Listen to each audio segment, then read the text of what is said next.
各位观众朋友，大家好，欢迎收看11月7日AM新闻，我是嘉豪。今发生什么大事代，头先就来报您知。伫台南新化有一间导游工厂，有3个员工伫咧清导游桶的时阵，遇到内面发芽气体分气，加在送病医救回来。齐卡心昨暗伫咧网络顶头铺相片，指控牛文杰有含骨的为女性出入接待所，牛文杰也补回讲无含女性乱来。美国中国军蓝车衫拢出现在太平岛附近，立委呼吁加强驻军。派出所表示，码头征收特别好啊，所以会有大型军舰去到太平岛。伫台南新化有一间导游工厂，今早起发生一件意外，就是一个员工呢入去这激导游桶内面要清豆腐的时阵，可能是遇到这发芽了后的气体所混倒伫内面。另外2个为着要甲救跳入去，也随分去。工厂有报警察也甲这桶破开救人，加在送到病院了后，拢恢复喘气。目前劳工局也要调查，也要求这工厂先爱停工。消防队员赶紧甲患者急救，连续进行 CPR， 因为3个员工防救到的时阵，拢已经无喘气、心跳。会出代志是因为落落边仔乌色的大卡桶啊，只有开上面的孔而已啊。可能空气比较稀薄。对啊，就是浓度可能还在那。意外是伫7日早起8点外发生的。台南新化这间超过1架子出名的老导游厂，一个工人入去激导游桶要清理豆腐，好亲像桶内发芽浓度悬，这个工人昏伫桶内，另外2个人跳落去救，嘛煞昏去。工厂除了随报警，嘛赶紧甲桶剪好破，甲3个人救出来。那个酱油就酝酿完了，已经发酵完了，已经要清洗。对，要清洗下面那个渣了。厂方他们自主反应很快，他们先用他们的那个森达切割器先行把它造成破坏切口，然后后来用我们接手再把它弄大一点，把人抬出来。3个人防救出来时阵，拢无性命迹象，好甲再急救了后，拢有救到转来。不过工厂方面嘛坦白承认，3个员工拢无安全装备，嘛无料到发芽的浓度这么悬，才会致使这个意外。南区职业安全卫生中心甲劳工局派员稽查了后，已经下令停工。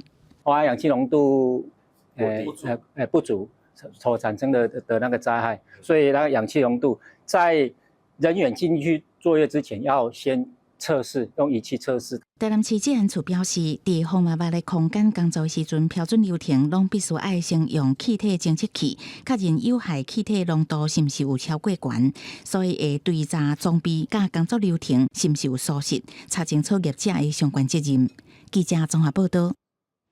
讲到桃园八地环保志工昨坐游览车去到宜兰太平山游览，却发生冰车意外，有人不幸过往。宜兰地检署召开临时侦查庭，这姓郭司机讲游览车档出问题，才发生意外，涉嫌过失致死罪，落要以20万交保。委员会和公路局的警官也去到现场调查。也若讲到这游览车的行车记录器画面，调查结束才会对外公布。大哥，是无档啊哟！你讲者是无档啊，是安怎？太平山游览车并且按姓郭司机，互人依照过失致死罪入地20万块交保。伊对检警表示，代志发生时阵，档案失灵，毋再造成车祸。当时对志刚铁头的立场是讲，司机有扭手档啊，按过无作用。司机发现这个刹车不灵，因为速度越来越快，他没有办法刹车，刚好前面有一个转弯的一个土堆。撞到那个土堆，就整个车就翻了。代志发生了后，公路局监视人员会同云南会调查官到游览车暂时囥的3星分局调查，初步发现正平车身受损严重，不过车的主体无严重损坏，而且原厂内测试档案的装置。先临时挂电瓶上去，然后这部车子，因为它只是翻车而已，它结构体没有损坏。疑似是好像是有翻车了之后再去撞到护栏，再往前推移。目前大家看是这样子，刹车灯后面都一直有亮，长期有刹车，是怀疑就是可能刹车使用不当。宜兰地检署是讲有发现档案好亲像一直大力打，致使档案顶一直倒，会进一步查清楚车祸甲车的功能相关性。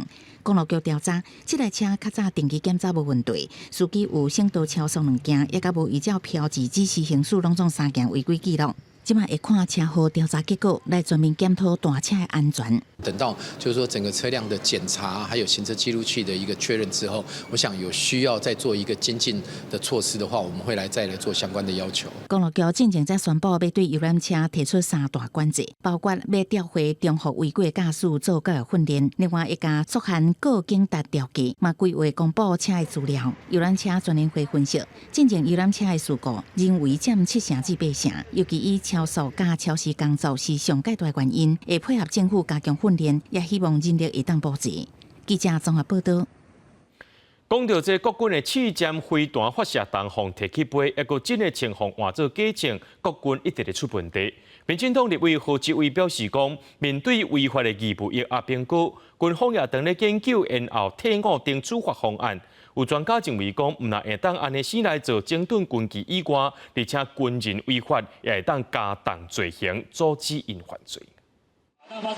正正才传出国军刺针飞弹发射弹簧外流逃避，甚至有国军真情防调包做模型情，也传出军纪问题。因为军审法已经修正明定非战时期，现有军人犯罪回归一般司法审理。即马民进党立委何志伟讲，对违法犯纪的义务役男，军方当演技，然后退伍等方案应对。打比方说，延后退伍，或者是直接让这些所谓的义务役直接把他们退掉，这都是选项，也都在讨论当中。犯错就延后退伍的这个方式，其实它要本于就是说公平的一个原则，包含要社会沟通的一个前提之下，来去做好相关的一个政策推动之前的一个完善。虽然也有立委把呼吁恢复军审制度，也不过专家表示，整肃军纪将延后退伍当作处罚手段，有讨论空间。那对照其他国家除了军法审判，也有检防发审等方式应对，建议先为强化法治教育做起，接来都是会当对军人违法加重执行。关7天之后呢，再回来做服役，这个是可行的。但是你说因此犯错要延长1期，这个是万万不可行。军事人员违法犯纪的话呢，或许我们可能要加重其刑这种方式来做一个量刑的规范来。国防部表示，义务役士官也适用回国处分。今年国军全军顺利送回国执行者目前为止是9个人，不过现阶段要将犯错军人送入回国实进前，要经过2阶段身份评量。若是过犯人员向自伤员表明目前情绪无稳，就会当用其他方式处罚。另外，受回国人也会当向法院也是执行单位提出异议。但国民建议要简化回国处分条件，避免有心人士逃避受罚。记者综合报道。根据媒体报道，讲这美国和中国军舰车衫出现在太平岛附近，这局势真紧张。就立委建议讲，这海军陆战队就要派军队去到太平岛。国安局长蔡明干表示，这实际状况都要评估过。那海巡署也讲，太平岛的码头整修工程特别结束了，所以会有较大型军舰会去到太平岛。南海情势继续紧张。根据边媒体报道，美中军舰车衫出现在太平岛周边12海里附近，周边期间出现大批敢若像渔船的中国民兵船，虽然无进入6000公尺限制水域内底，不过也是引起当局警戒，经回报本岛电海战情。南沙太平岛周边海域船舶动态，本署协同国防部军人有效监侦，对各项状况备有应对方案，且依现有能量可有效应处各种突发状况。立委建议政府考虑海军陆战队回防太平岛，提升核阻力。国防局长蔡明干讲，必须评估实际情况，以免真做相关科学紧张的指标。现阶段应用方案是会陆续部署较大的船舰。部分就我们的理解，海巡署它还是有规划它定期的相关的巡弋了然后现在一些比较大的吨位的船舰也会陆续部署到南海地区来。全太平岛港边乌深加码头修理工程即要到一个坎站。港边防水闸门安装验收透动，海巡署讲，这sẽ大幅提升咱国南海人道救援的能力。水电设备整修完成了后，会使甲700栋的巡防救难艇派登来太平岛登记驻防。当然，这都是机密没有细部的。那这样子在必要的时候，就可以让我国的大型巡防舰，例如4000吨级的，可以直接就是靠码头然后就可以进行这个下卸还有物资的补给。苏志芬讲，支持政府增加伫太平岛的扩建的计划，像是跑道延长，唔会使提升运输机的作业能力。同时，让咱国主力的机队必要时要跑道操作，更加重要是对台湾保卫领土必要回应。记者综合报道。中华两化婚姻家庭服务联盟秘书长池春英，过去伫中国一寡新婚基地放挖出来。国安局长蔡明干则表示，若准中国配偶配合中国进行通奸活动，提钱办代志，有具体事情就依上法办。而且最近也有一个中国配偶出来指控，讲池春英故意拆散遗憾台湾翁婿婚姻。中华两化婚姻家庭服务联盟秘书长池春英因为传述列入民众党无分区的名单，引发议论。伊初五召开记者会，讲伫中国已经无新婚，无需要遵守中国法律。至于对陆配担任立委是毋是国安的疑问，公安局长蔡明干表示，若是有通奸证据就会办理。只要有接受对岸的指示或相关的资金的挹注，在台湾发展组织的这些违异常的行为，我们都会予以关注，也会收集相关的资讯。那只要有具体的证据的话，我们就会移送到司法机关来立案的侦办。对着池春英是毋是共产党员，蔡明干讲牵涉情报资料无方便评论个案。也若池春英爱陆委会主委邱泰三解说，陆配免总来放弃中国国籍。陆委会初六回应，担任公职时放弃外国国籍是基于忠诚的义务，无应该歪曲真侪个人歧视。这时阵池春英又表示新的争议。你做出这样的事情，你还配坐在那个道德的制高点上，说自己帮助了多少陆配吗？一个寄来台湾多年、必须长期西游记的陆配赵小姐讲，2021年公安退休的老爸为了甲翁仔某两个人拆散甲骗出这善款，经由管道找池春英到协助。登去中国了后，老爸却是甲赵小姐绑伫咧新疆病院3个月，真无简单走转来台湾，认为伊协助歹人做歹事，无责任说立委。我们这么辛苦帮他回去，我们这样的做好事，没有分文的图报酬，这样子在忙他这个事情。她这个老公应该是被利用了。池春英讲，这个讲法内容毋是事实，伊只是提供安慰协助，并无熟悉赵小姐老爸，伊更加认为赵小姐翁婿互人利用。这个日的时阵出面来甲伊攻击，若是继续搬恶意，伊就要提出告诉。记者综合报道。国民党的台北市议员徐卡心昨暗伫咧网络顶头铺相片，指控陆委会副主委刘文杰10月27带几位小姐出席交泰所。刘文杰是回应讲，伊绝对无含女性乱来，唔通外界伫遐看到广告。国民党台北市议员徐卡心初五半暝抛出4张相片，指出陆委会副主委刘文杰10月27暗时要去交泰所，也阁有几个女性嘛伫咧同一个地点出入。徐卡心质疑讲，这个所在伫咧内湖蒋cent市会馆，有风声讲头家就是涉及800会馆之乱的嫌犯蒋兴华。请刘文杰就来讲好明，这个蒋cent市敢是涉嫌跋筊甲地下汇兑蒋兴华。涉嫌地下汇兑，现在还正在被检调调查当中，甚至还有所谓线上博弈、赌博的问题。那这样的一个老板所开的招待所，我们的高层公务人员还去他的招待所里面谈事情或是聊事情，那我觉得这就是非常严重的。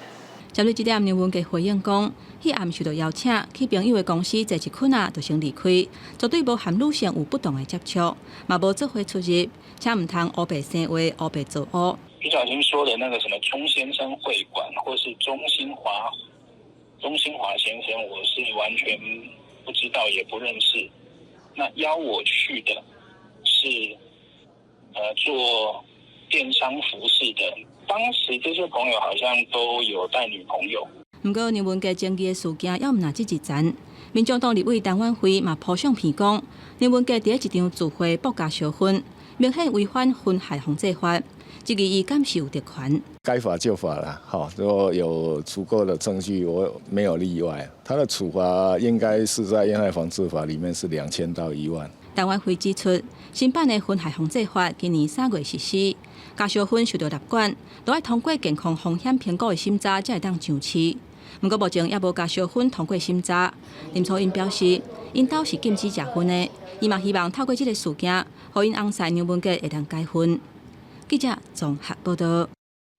继续来关心这南北合的进展，还有其和郭文哲行态度拢变甲正保留，还有其强调要和友志做伙行向前。另外有风声讲，这郭贵配特别来宣布咯。郭文哲行表示讲，郭台铭干那要爱台湾好，无一定爱占一位。另外，校友谊今是提出体育政策，讲要争取2038年的亚运伫台湾举办。也那民进党的赖清德是接见西装业的这块代表。投球的办势阁袂歹，不过国民党总统参选人侯友宜也是讲，伊甲惯势做保守接球。侯友宜虽然伫咧新北泰山的棒球学校，但伊的体育政策要争取2038亚运伫台湾建造国家运动科学中心2.0，增设国民运动中心，发现运动好点，用 App 操作，运动就让累积点数换回馈。一个人一礼拜会让免费到国民运动中心运动一遍。不过，若被合这么卡掉的，是毋是还阁伫咧等挂文牒？侯友宜只跟他讲，会结合这项共款的朋友做伙行。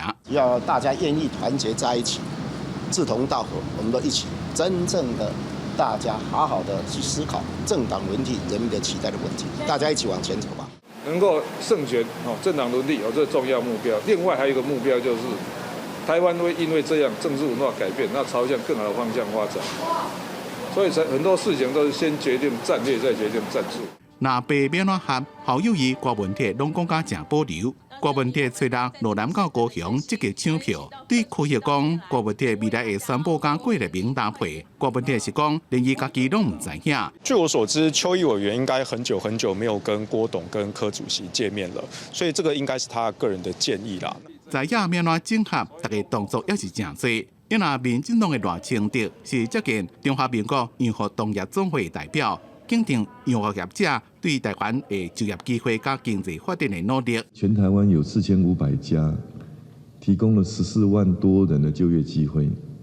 那我们的纺织业啊，一年替台湾赚进1571亿元的贸易顺差。赖清德讲到，明年高中职的全面免学费，也会支持学校的设备甲师资的训练，希望老师傅会当到学校教学生，甲手艺传承落去，提升技职教育的品质。记者综合报道。因为这护理师真欠人，私立病院也拢讲要加薪水啊。卫福部今宣布，26间卫福部的病院总共有8000多名护理人员的薪水，平均拢会加4%。也那平均一个人呢是会当加1500块到2500。调整了后，这护理人员的薪水平均一年上侪会当来到92万。国内护理人力欠缺，大部分私立病院拢加薪留人才。卫福部前人嘛宣布，26间卫福部立病院拢总8000外位公职加非公职护理人员的薪水，当即加薪4%，平均每人调薪1500至2500。不会说用统一的标准去做处理，所以这个是要每家医院看他的营运的状况等等这一些，那去决定说可能调整的幅度。卫福部表示，为11月份开始，部分病院每个月病房轮班津贴增加800至2000块。另外，部立病院所有护理师，伫明年元旦开始，相关会当加薪2500。所以，从今年3月开始，部分病院的护理人员薪水都陆续调薪。包括驻勤奖金每个月3000块，夜班津贴每个月1850块，护理人员平均年薪上悬达到92万。如果公务预算没有办法介入，要等到营运。我觉得这个困难度会越来越高，而且对偏乡的医疗反而会造成更大的困难。卫福部讲，护理人员加薪，毋但是为着留护理人才，更加是确保病人照顾的品质甲安全必要的做法，也是会用加认可护理专业特殊贡献。记者综合报道。台铁最近在举办铁路人员升资的考试，有297名司机员参加。经过台铁调度，也是无到60个人。今仔日明仔载有86班区间车、区间快车无开。另外，这直接线这2天也拢无开。台铁会用巴士来接送旅客。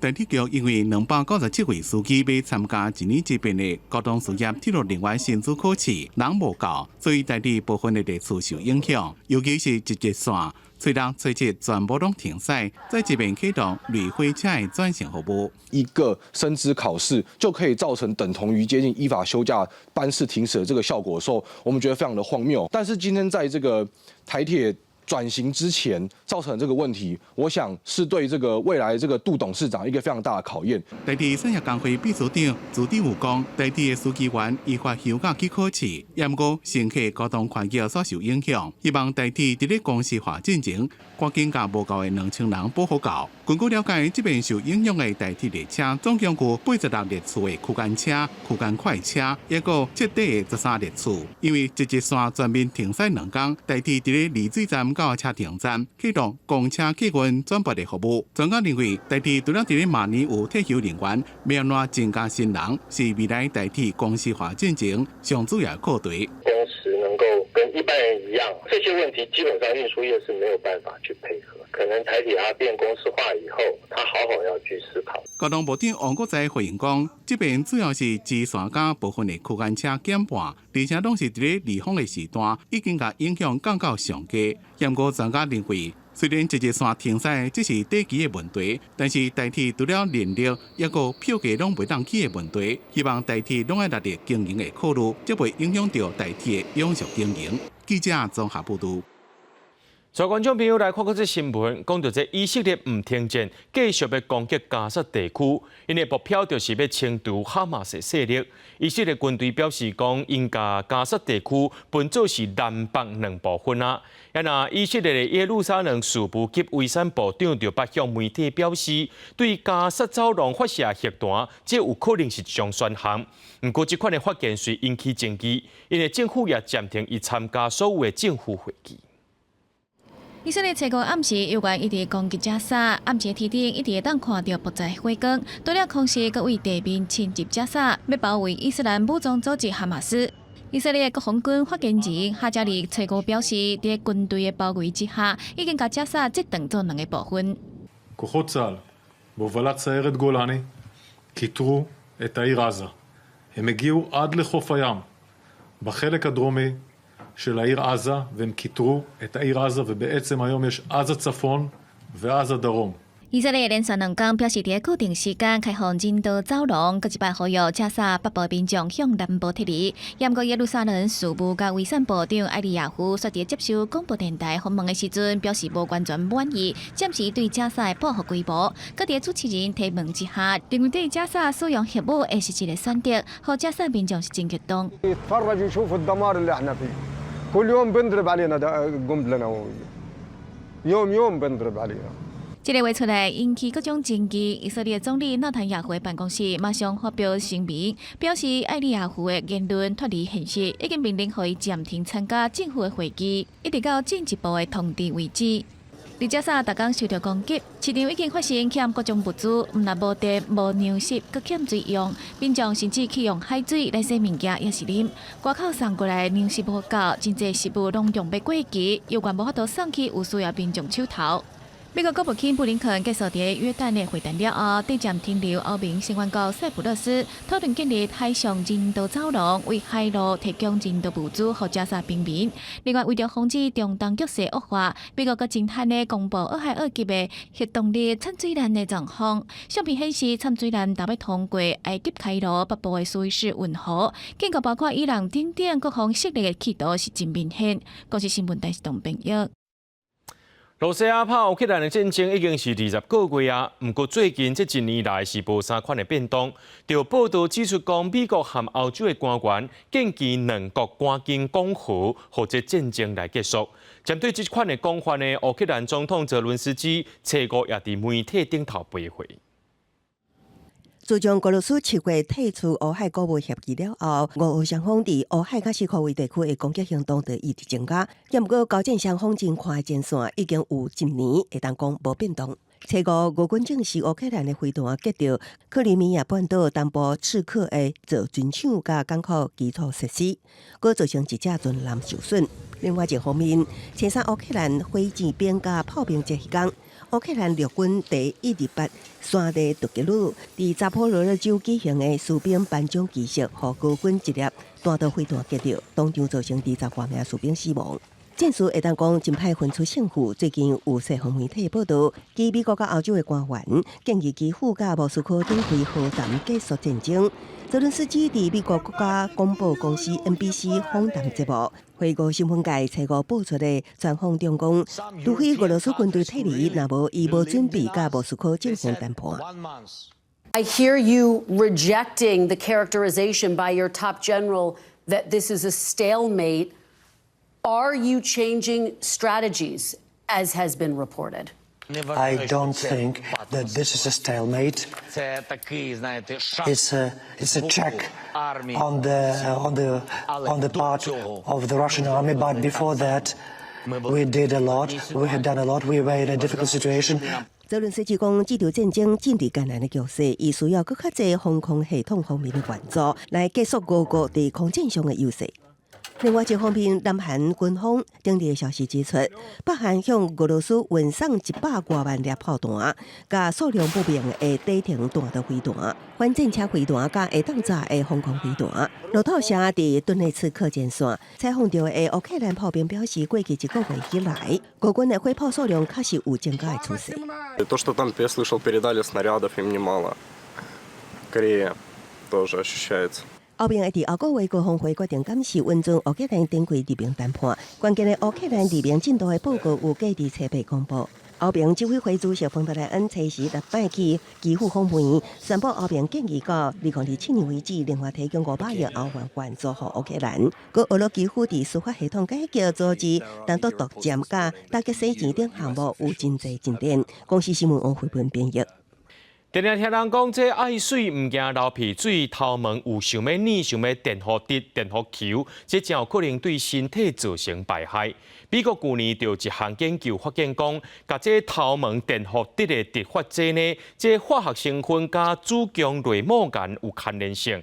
患者就对这产品是性伤呢提出着集体诉讼，针对着媒体透过媒体到达已经有6000多人来加入，除了指控10多间业者暗砍健康风险以外，甚至还有种族歧视。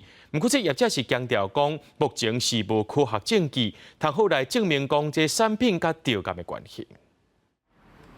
非裔女性的头毛天生侪粗细，佮自然球无好整理，所以真侪人定使用直发膏做造型。69岁美容师不死，平均1个半月就要用一摆。伊伫50多岁就方诊断出子宫癌。今年8月，家己直发剂致癌的集体诉讼5万2000真相。And there was a possibility chemicals, relaxers could be related to different types of cancer. If that's the case, if we find out that that's the case, I would like to see that relaxers are taken completely off the market. 美国国家卫生研究院去年发表的研究，发现定使用化学直发剂甲子宫癌之间存在关联性。了后，随有非裔患者对业者提告，代表律师随就发起全国性的乌人妇女患者募集行动，提出集体诉讼，指控包括莱雅甲鲁华农在内，至少有10几间公司卖的直发剂含有邻苯2甲酸酯等类分泌干酵素，是致癌化学物质。佫无经过人客，目前为止已经立案拿请件。代表律师之一克伦普强调，业者利用非裔妇女被迫追求柔顺的头毛，以符合别人审美观的歧视甲文化协标来行销，本质上也涉及民权问题。And many of them use these chemical relaxers because of society pressures, but also because of the marketing from these corporations that should have known the harmful effect that these chemicals were having on their customers. 业者强调产品符合严格安全标准，个研究报告并无证明直发膏甲癌症之间存在因果关系，要求法院驳回诉讼。业界分析，官司成败会出决伫原告敢会当证明业者调工暗砍致癌风险。那原告安怎证明家己长期使用产品甲安怎造成调癌，也是攻防要点。公司新闻是会中编译。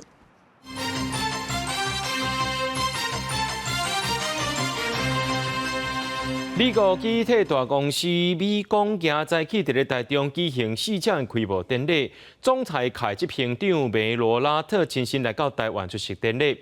梅罗特拉是指出讲，迎接到 AI 人工智慧时代，记忆体发展是正好的。美国伫咧台湾的投资，未来这10年会当创造几百个工作机会。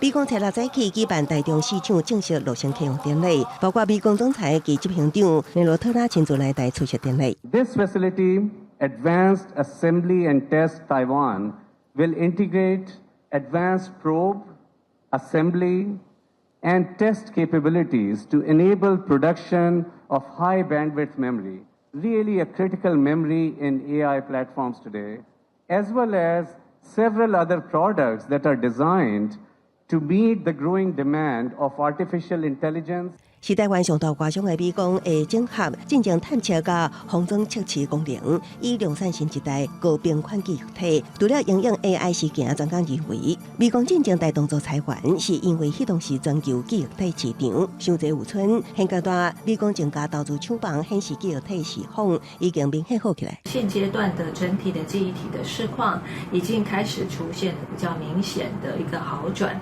也就是说，在终端的应用市场，包括了 PC。以及在智慧型手机陆续都出现了早期复苏的一个迹象，包括了 DRAM 以及在 NAND Flash 的一个报价上都已经有出现止跌回升的一个态势。目前美光除了伫台北、高雄有设立办公室，伫桃园甲台中也有设，中环制造厂员工拢有1000人以上。只是过去美光捌因为中美科技战，和中国实施禁令，限制中国相关产品卖美光产品。未来地缘政治因素敢会阁影响美光营运？中国很可能对于美光的产品，然后销售到中国的这个部分，在可预见的未来会出现解禁的动作。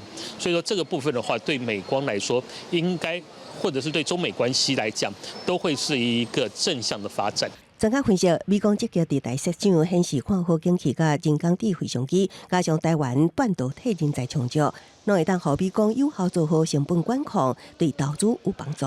记者综合报道。交通部观光署顶礼拜宣布，明年过年之前呢，要恢复旅游业组团去中国。交通部也表示，本地是希望中国也会当对顶开放，却担无中国回应。考虑到台湾业者决定台湾先开放，解除去中国禁令。目前已经有业者伫咧卖行程路，这5天4暝爱2万個。台北国际旅店最后一天现场尾期真收入，尤其顶礼拜5接宣布解除禁令的中国团，现场真侪人伫问，已经有业者推出相关的行程。明年3月到北京赏花，又长城这4大文化遗产，5天4暝团费定价2万5。业者讲，疫情了后机会少，机票继续起，加上中国当地物价也起价，成本开始较悬。针对有直飞的航班来做一个产品的包装，那以疫情前19年到现在的话，大概包装商品的程度，成本大概会上涨到1到2成左右。各大旅行社拢推出中国行程，报名人真多。只是虽然观光署公告，明年3月起恢复旅行业，会使组团到中国，让接待中国团客。不过中国方面并无讲陆客什么时阵会使来。交通部强调，其实咱通一直有这方面的善意，不过担无中国回应。考虑咱国旅行业者对着出团的准备，至少要3个月时间，所以决定先来开放。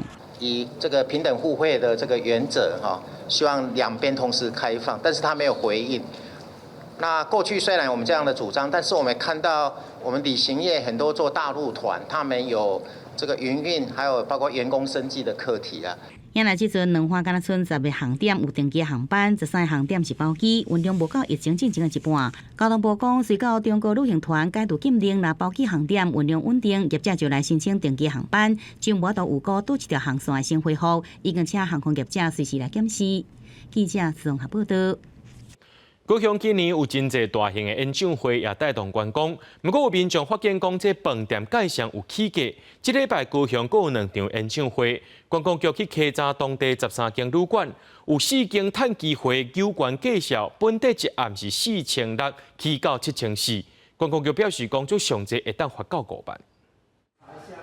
观光局人员甲小保官同齐来到盐田区正经饭店，详细询问房间的介绍。因为最近有真侪歌手拢来高雄开演唱会，这礼拜就有2场，市区调房率有够8成，想袂到也是有业者趁机会提供介绍。观光局拢总起早13间的旅店，就有4间业者来违规，上侪1间拜六单人房的介绍1间就要起3000块，观光局依法罚款5万块。在这一次稽查的13家业者当中，有4家旅馆业者，他的房价超过了被查房价，后续我们将会依照规定处以新台币1万到5万不等的一个罚款。4间违规业者在1拜六迄天房间介绍起200到60不等，其实疫情解封了后，不少民众拢感觉国内旅店、饭店介绍真贵。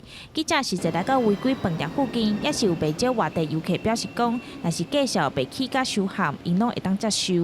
高铁票的那个，对，大概这样子是一个人3000出头吧。对，对我们来说，我就觉得还可以，对，可以接受。是价格是差不多，主要是我要的是因为有小孩，所以我选的是家庭房，所以对我来讲，这个价格是还 OK。观光局嘛呼吁旅店、饭店业者唔通趁廉价也是活动时阵，凊彩提悬房间介绍，若是用查到，会依照规定罚款1万到5万块，而且公布店家名。记者钟义辉、邱昭勇高雄报道。咱人类就是歹鬼带头，才会害这狗变做是唔正狗。这个高雄茶山呢，有真侪高山啊，市政府伫山区有徛牌啊，禁止民众饲狗。若总有人去检举呢，会当摕到罚金2成，加做奖励金。今年农业局就接到4件检举，有2位民众检举成功，顺利摕到奖金。有一位查甫人为树林中行出来，就看到树林内底高山仔开始咧食芳，伫茶山顶山口，常常拢有人摕食物饲狗，嘛会出现高山仔抢人的物件冲突。来爬山的民众拢讲，这现象伫茶山时常看到，因为可能饲狗的民众。还好啦，他不会很多啦，他只是偶尔拿点东西给他吃而已啦。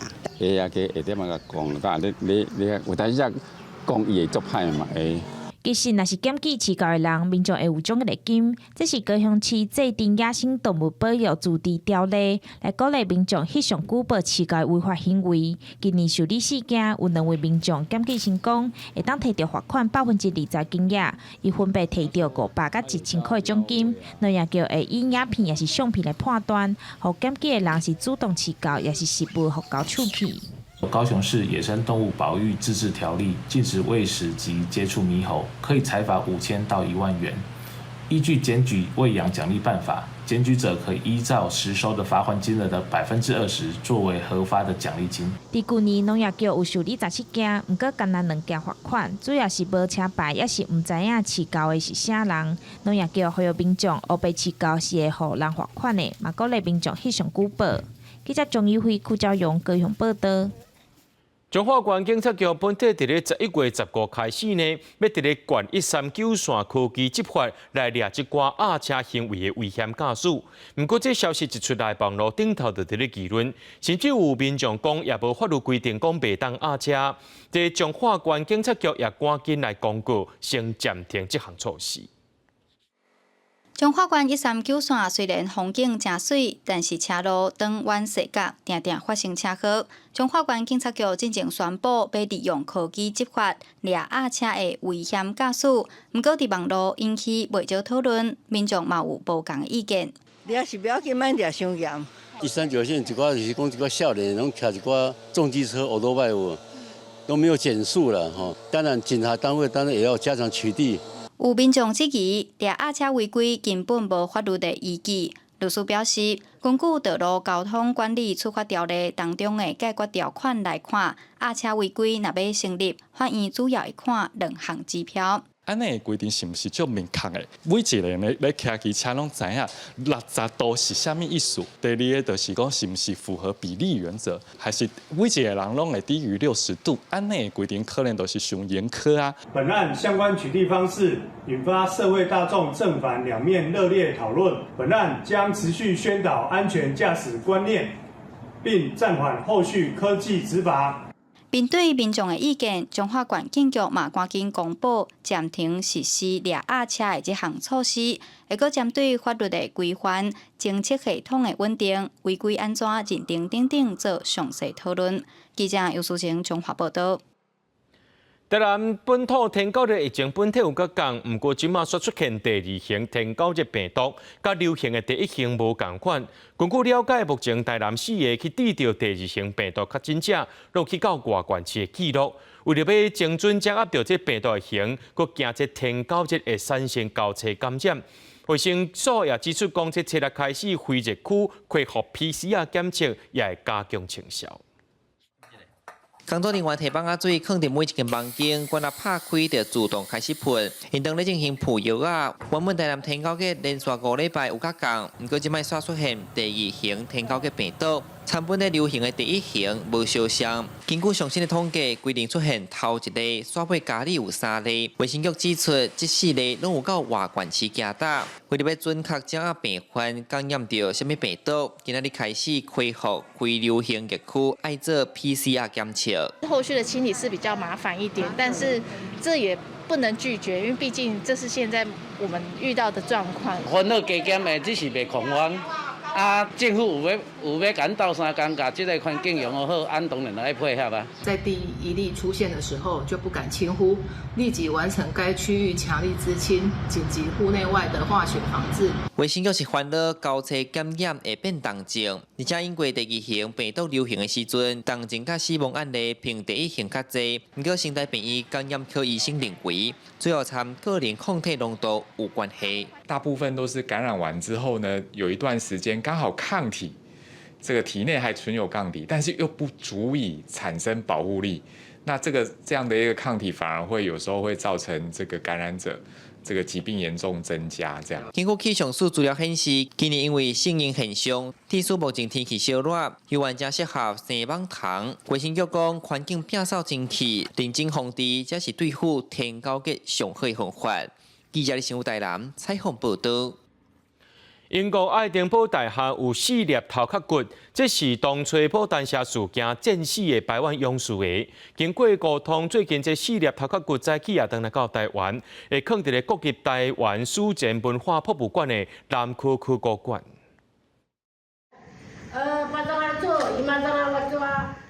因为保单社事件流落伫英国的原住民族4位勇士的头壳骨，总算登来到台湾，透过巫术传统祭拜仪式，目前放伫咧国立台湾史前文化博物馆的南区考古馆。牡丹是事件战场上的族人的遗骨，能够顺利送回到我们台湾这个地方，是经过很多机关跟我们部落族人不断的沟通协调以后才完成。当然，这个也是我们这几年我们蔡英文总统也在这个重视主持的这个历史正义跟转型这一个很重要的一个突破。1874年的牡丹社事件有几多名牡丹社百万族人战死，日军甲12粒头骨炸登去日本，其中有4粒奉收藏伫咧英国爱丁堡大学。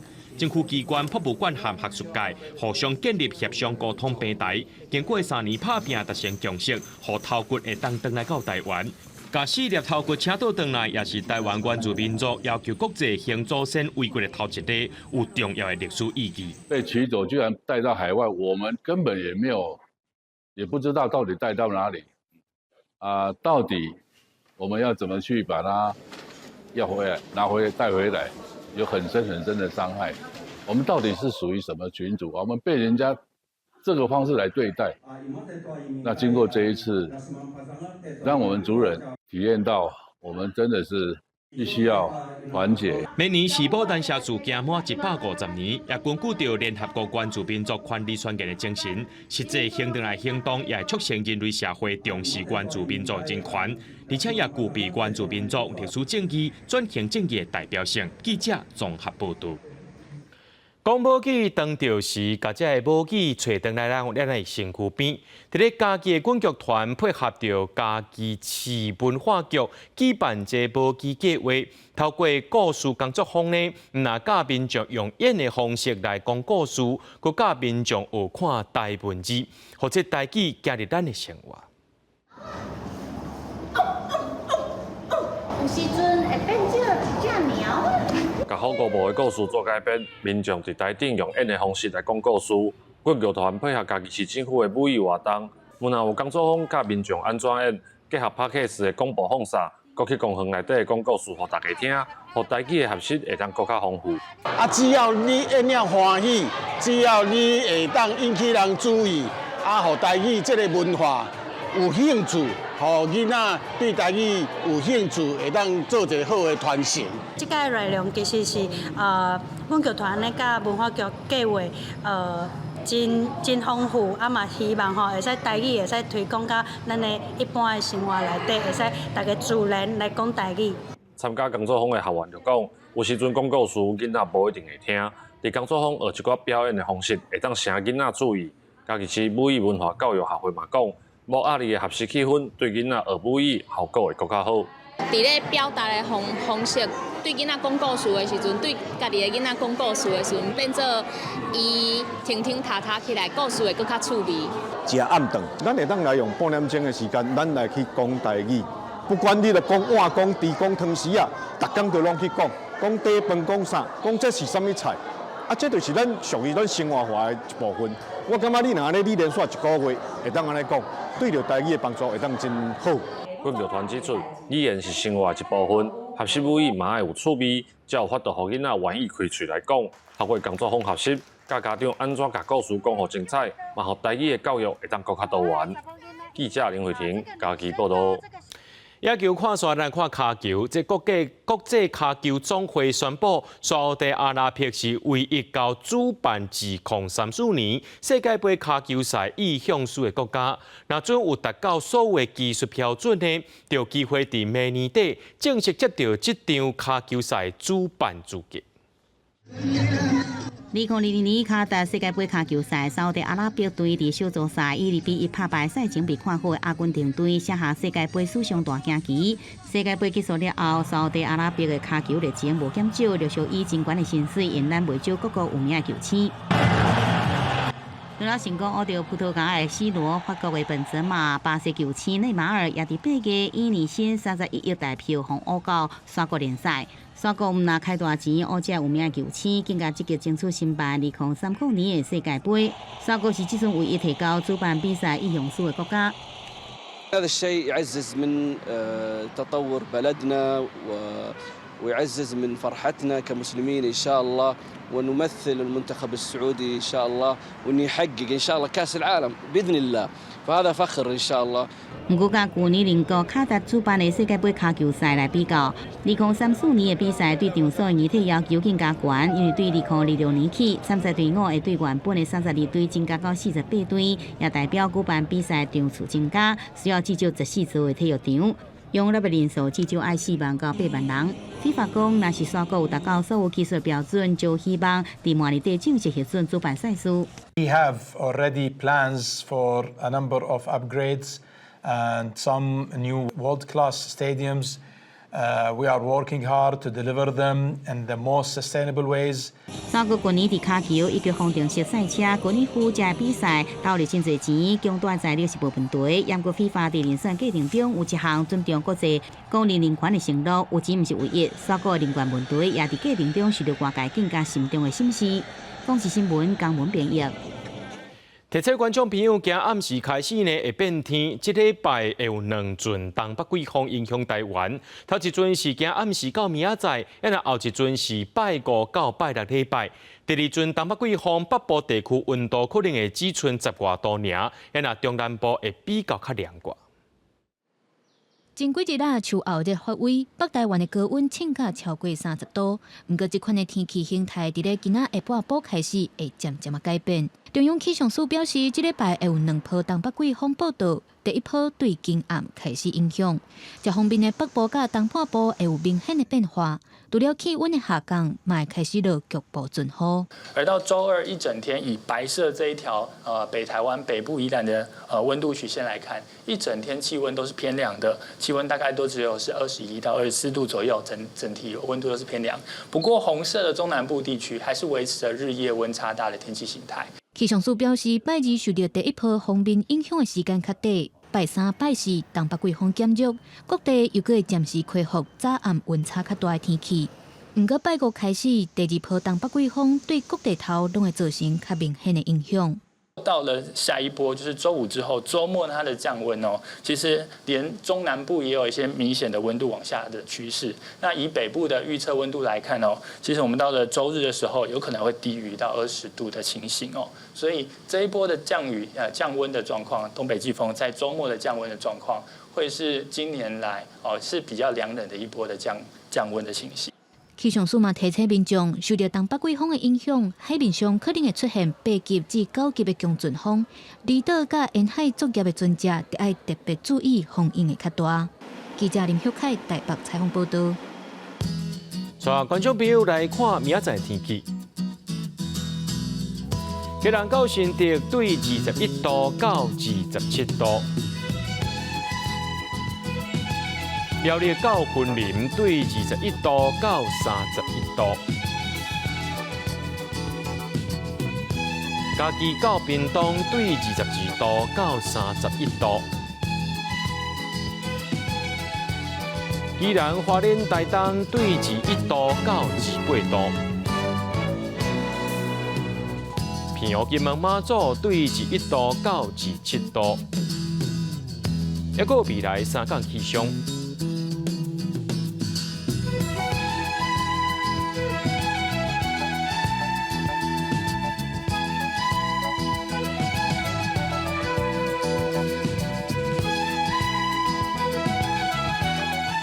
新闻之后，感谢各位观众朋友收看今日新闻，我是嘉豪，明仔载暗时7点咱再相会。